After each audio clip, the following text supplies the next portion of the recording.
Mulai. Halo, malam ini kita mau cerita apa, Asna? Yang ini kan Iya, kisah kita Tauban, sang Tauban, budak sang pencinta budak pencinta Rasulullah Shallallahu Alaihi pencinta Wasallam. Rasulullah. Gimana kemarin kalau dengan nama Rasulullah bacanya Shallallahu Alaihi Wasallam. Wassalam. Itu namanya Namanya sholawat. salawat. Ceritanya adalah seperti ini. Apa? Ada seorang budak yang dibebaskan oleh Rasulullah Shallallahu Alaihi Wasallam. Namanya Sauban. Sauban begitu senang ketika Rasulullah Shallallahu Alaihi Wasallam Sauban. membebaskannya. Sauban. Dia sangat mencintai Rasulullah. Dia merasa Budak. begitu senang setiap kali melihat Rasulullah Shallallahu Alaihi Wasallam dan selalu berusaha untuk melihat Rasulullah Shallallahu Alaihi Wasallam beberapa kali dalam sehari. Ketika melihat wajah Rasulullah Shallallahu Alaihi Wasallam, maka keimanannya bertambah dan seketika dia pula dapat melupakan segala kesulitan dalam hidupnya. Pada suatu hari dia belum melihat Rasulullah. Dia belum melihat Rasulullah Shallallahu Alaihi Wasallam, dan ketika dia menemuinya, Rasulullah Shallallahu Alaihi Wasallam melihat wajah Sauban radhiyallahu anhu begitu murung. Kenapa murung? Kemudian Rasulullah Shallallahu Alaihi Wasallam bertanya kepada Sauban, "Ya Sauban, ada apa? Kenapa hari ini kau terlihat begitu murung?" Lalu berkata, "Ya Rasulullah Shallallahu Alaihi Wasallam, apakah kau tahu bahwa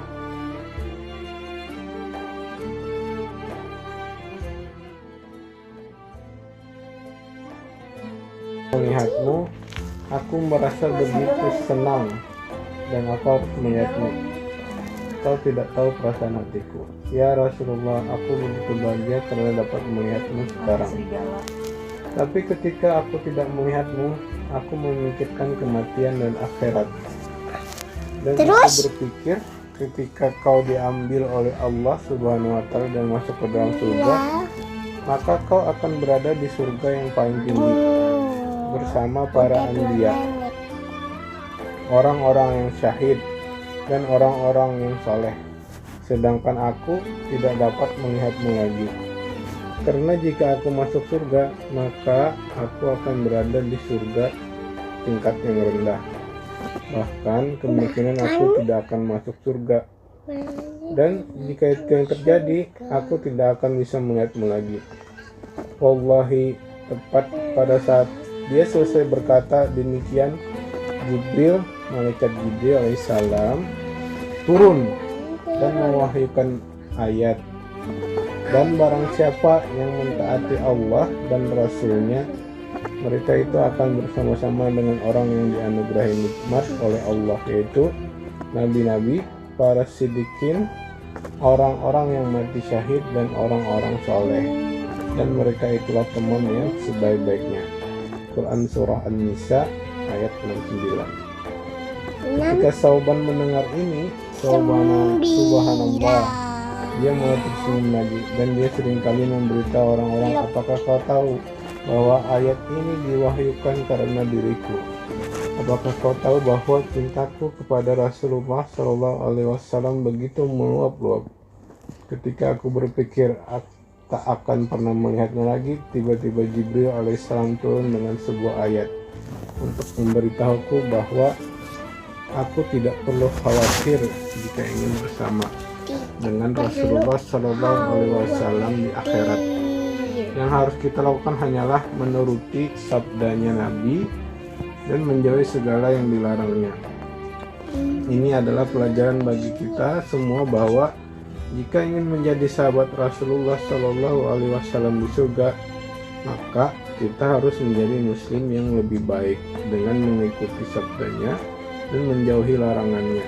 Semoga Allah Subhanahu Wa Ta'ala menjadikan kita sebagai sahabat Rasulullah Shallallahu Alaihi Wasallam di surga nanti. Amin. Amin. Nah, ingat gak tadi setiap kali mendengar nama Rasulullah selalu bersolawat. Apa solawatnya? Salawatnya.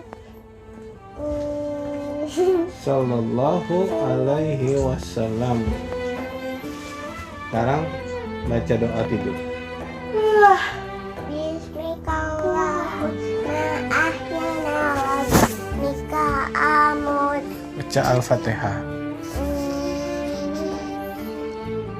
Bismillahirrahmanirrahim. Alhamdulillahi rabbil alamin. Ar-Rahmanir-Rahim. Maliki yaumiddin. Iyyaka na'budu wa iyyaka nasta'in.